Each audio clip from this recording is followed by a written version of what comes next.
So we were talking about when Frank Sinatra was a guest on the Milton Berle Show. Right, and Frank was a guest, and he sang a song during rehearsal. We'll call it "Birth of the Blues," and he was not doing very well with it at all.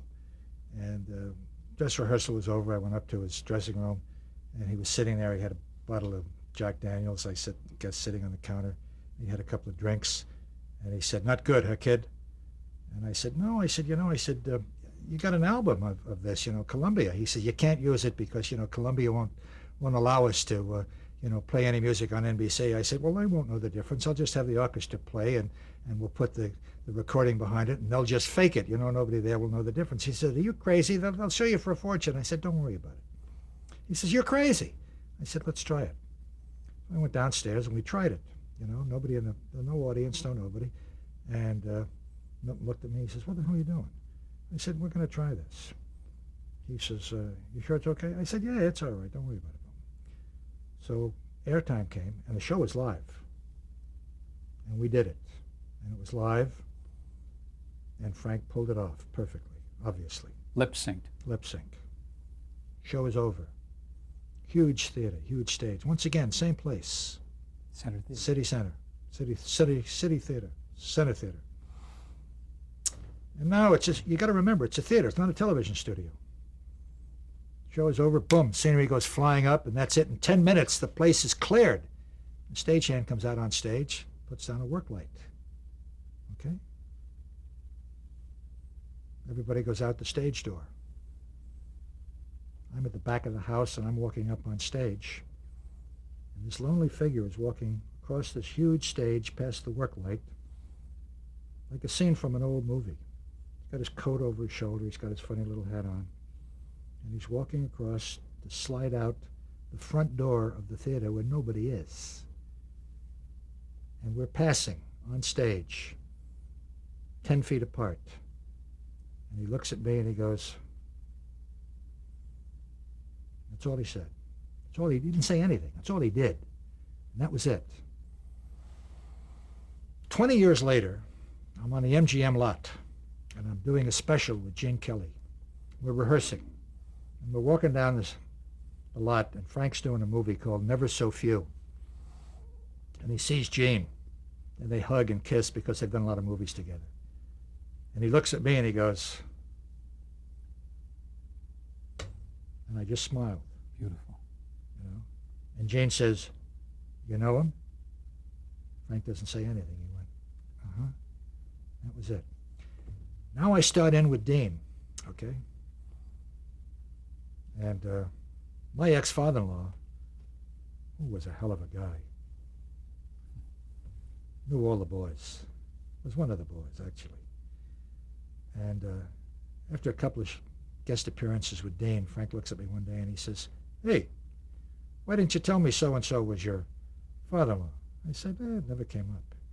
He says, "Yeah, but he's a friend of so-and-so and so-and-so, some very famous names." And I said, "Yeah." He says, "You didn't tell me." He said, "You'll be the first to know." And he laughed. Now, every time he showed up to do a show with Dean, and he must have done a dozen with us through the years, he'd walk out on stage with the orchestra, and he'd look at me and he'd go, "Still at it, huh, kid?" And that was our relationship. From the very beginning, he never, ever forgot that I, a dumb kid at the time, stuck my neck out for him.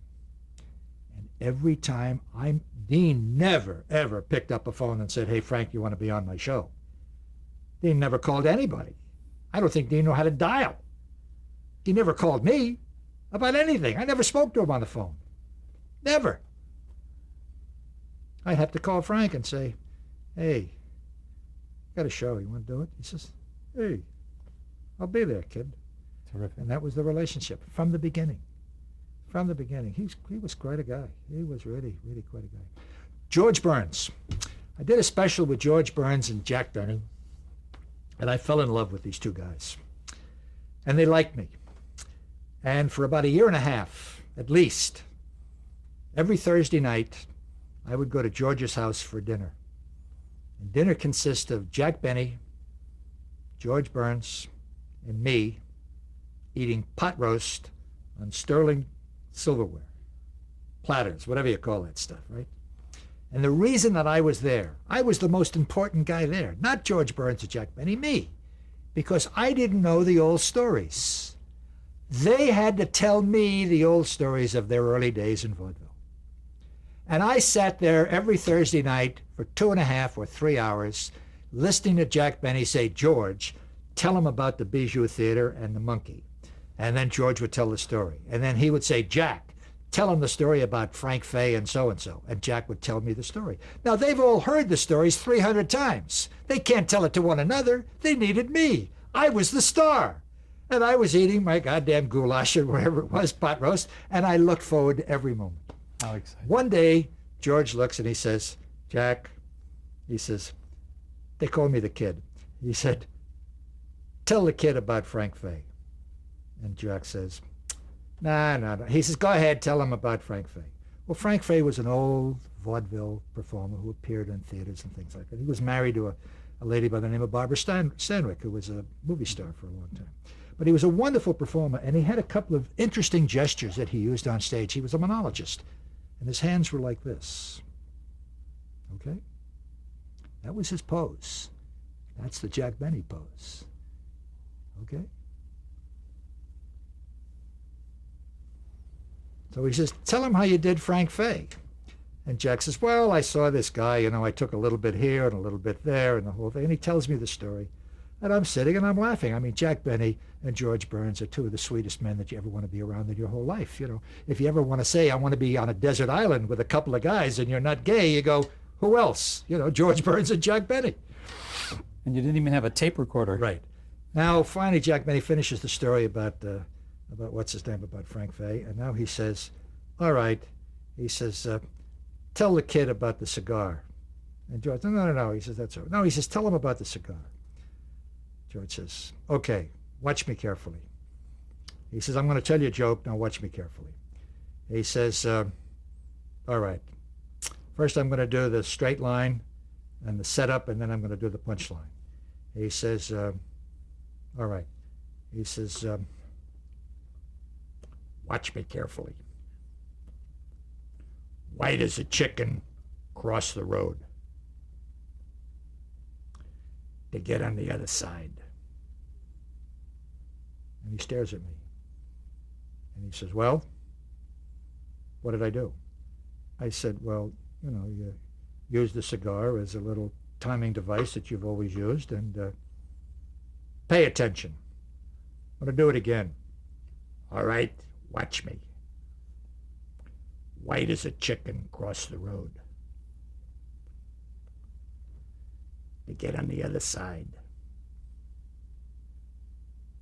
Are you listening to me? I don't see what you did. He said, all right, now one more time. I'm going to explain it to you. Watch me. I do the setup to the joke. Why does a chicken cross the road? I take the cigar. I put it in my mouth. The audience watches me put the cigar in my mouth. I take a puff. I take it out. I look at it. As I look at the cigar, for an instant, the audience looks at the cigar.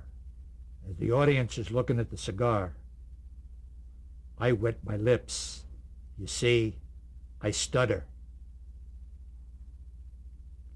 And you don't stutter if your lips are wet. Watch me again. Why does a chicken cross the road? To get on the other side. And I sat there and I went, more pot roast. What a piece of information that is. That's fantastic. Before we get to the end of where we're going, I want to briefly talk about the Bob Newhart show and also about Dom DeLuise. That can just give us a few impressions of each of those people. Whole series of specials that I did with DeLuise and Newhart, guys that I really enjoyed working with and had a wonderful time doing these specials with these two guys. And we did them on location. They were not studio shows. Actually, my assistant, Janet Ty, we used her house in Burbank, and her living room and her bedroom. And we like this. We had lights and things and everything. And she was going, "They're not even paying me for this." I'm saying, "Shut up and just go ahead." But comedy shows weren't done on location. No, none. We went to a cemetery and shot a scene, you know. It Was kind it of fun funny. working with Newhart? Oh, Newhart. Well, Newhart did so many guest appearances with Dean. I know him so well. We had a great time. I like Bob Newhart a lot. What about Dom? Was he outrageous? Yeah, he's. I found Dom. I found Dom in New York. I brought him to California. I'm kind of like, what do you call it? His godfather. His godfather. Yeah, truly I am. And his family and his wife. You saw him do stand-up? Yeah, I saw. But I realized, you know, he had great moves. And I look at a performer, you know, not a stand-up performer. I've never been very fond of too many stand-up performers. I like a guy that can move. One of the greatest performers, two of the greatest performers that I'd ever been around were Gleason and Phil Silvers. They had great moves. I never met this man, but years ago in movies, there was a guy by the name of Jack Oakey who had great moves, you know, guys that had great moves. I mean, timing and moves, you know. Abbott and Costello, the little guy, had, you know, funny little moves. And funny moves. Dean had great moves, you know. Help you get through a joke. You see, stand-up comics like Bob Hope, not stand-up, I can't call Bob Hope a stand-up comic, but these guys like Milton have savers, what they call. They do a joke and they don't have moves, so they'll go, "Don't laugh, lady," and he's listening and waiting for the next joke. Or Bob Hope will say, "I want to tell you." "I want to tell you" means, let me figure out the timing of the joke for the next one. Or Red Skelton doing, whatever it is, and waiting. Phil Silvers never did that. It was natural, great moves. Gleason had great moves. Gleason was one of the greatest comics I'd ever seen. Not a very nice guy, but a great comic. You worked with the best, Greg. I mean, all the big Yeah, stars. they were great guys. Yeah. Great comics. Let's talk about your life now. You know, what's happening with you, your career? Well, I'm a cowboy now. I've been a cowboy all my life, you know. Every time when I worked with Dean, and when I first moved to California some 35 years ago, I bought this ranch that we're sitting out here today in this funny little house. And I started breeding horses and working a tractor. Andalusian horses. And I've got, 75 horses down there. Count them, 75, and they got to be But you have fed. a ranch in Montana. Up in Montana. I spend about 7, 8, 10 months a year up in Montana, and I breed cows up in Montana. So I'm kind of a cowboy from Brooklyn, for Christ's sake, that got lucky. And I know that you recently re-edited like over 250 Dean Martin shows. Yeah, I do that. For syndication. Yeah. But that's stuff that I know well. I mean, I can just, you can pick up, like I'm talking about all these things, I can pick up an old show and look at it and go, all right, this is what's going to follow here, and it all comes back. But once again, don't ask me what I did last Thursday.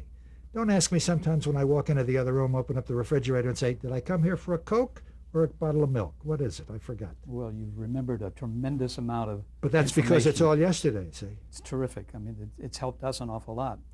How do you envision television in the next century? It's all going to be paid for. It's all going to be paid for. The motion picture business is going to take it over. It's going to get raunchier and raunchier. Do you see the network surviving? No. It can't survive.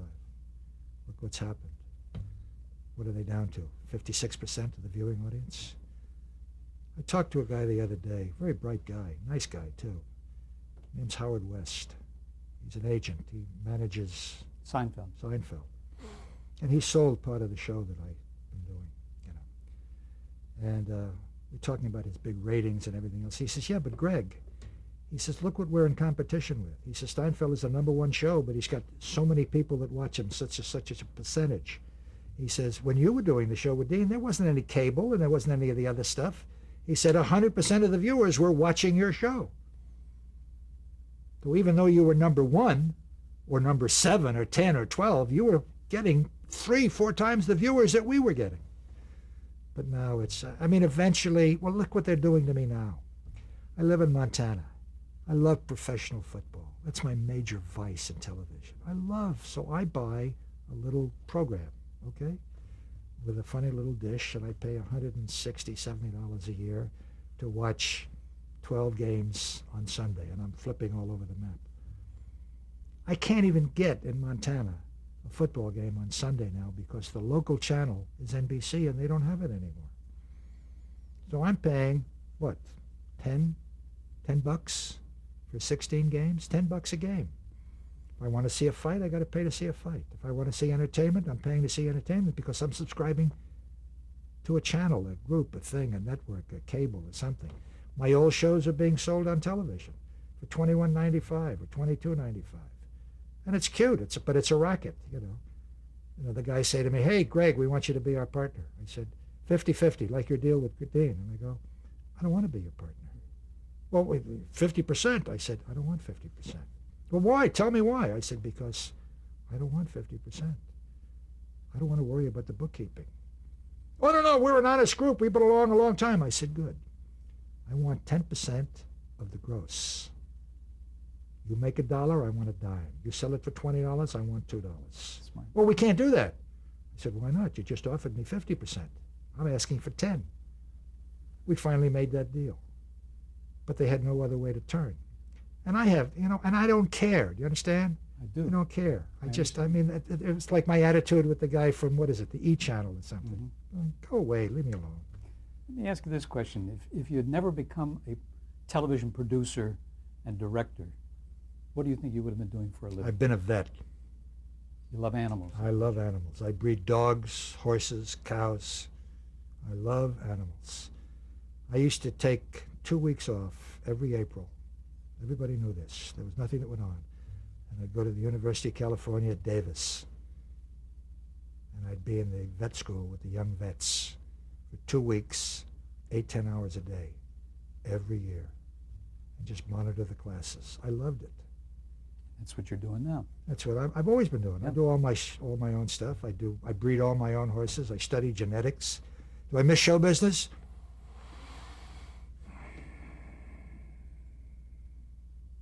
Every once in a while, yeah. Every once in a while.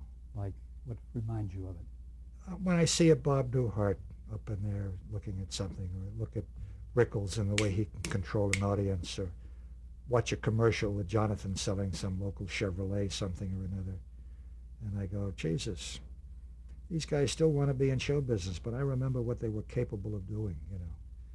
It's like two of the saddest sights I ever had in my life were, is it before your time?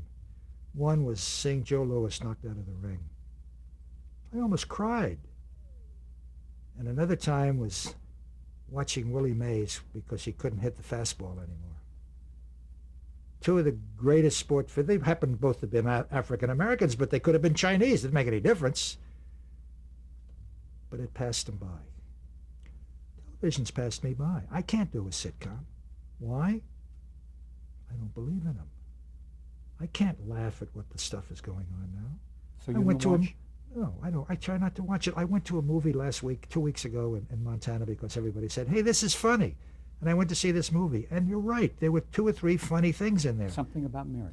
Yes, but there were a lot of very distasteful things in there. Raunchy things in there.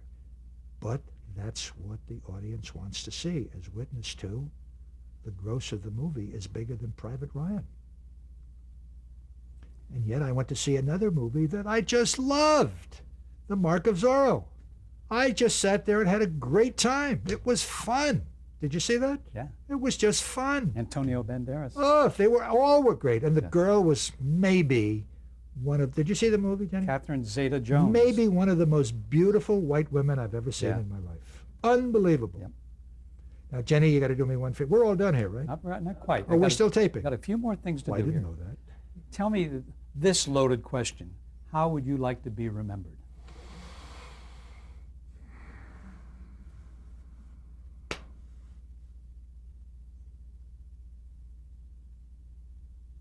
I did honest television. Real, live, honest television. That's what I did. That's what I did best. And when I got lucky with Dean, that's really what I did best, because I try to bring that to the screen with Dean. You know, before I got hooked up with Dean, I worked all the time, but I never made a lot of money. I got paid well for the specials, but I didn't do them every week. I never made a lot of money. And I used to hear guys say, hey, All I really want is a couple of 2 or 3 years on a series, and I can say it's great, you know. Well, look what happened to me. Lo and behold, I ended up with 16 years with one of the truly great performers of all time. And that's what he was, you know. He was the greatest performer I'd ever been around, bar none. And you know, everyone that ever showed up on that set, Orson Welles, Jimmy Stewart, Sinatra, John Wayne, the Bing Crosbys, all of them, they were in awe of this man. They were in awe of this man. They couldn't believe what he could do. They just would sit back and go, "You're doing this every week? Aren't you afraid? Aren't you nervous? Aren't you this? Aren't you?" Hey, pal, it's easy. I miss him. I took Jeannie to dinner a couple of weeks ago. We went to a party at a friend's house. I had a date, and Jeannie was going alone, so we picked her up. And I went into the house. I hadn't been in the house since Dean had passed away. And she had a service at the house after the ceremony. And so the girl I was with, my fiance, and Jeannie wanted to show her around the house. So she did. And they were looking in the different rooms, and you know how women are going, "Oh, that's beautiful. Isn't that pretty? Where did you get that vase?" And I'm just sitting, and I wandered over to the bar. And I looked up, and there were a couple of pictures of Dean that I hadn't seen before. And I just stared at them, and I just looked at them. And I started to get tears in my eyes. Mm-hmm. And that's the way I feel. That's how I loved him. What a great memory. Great.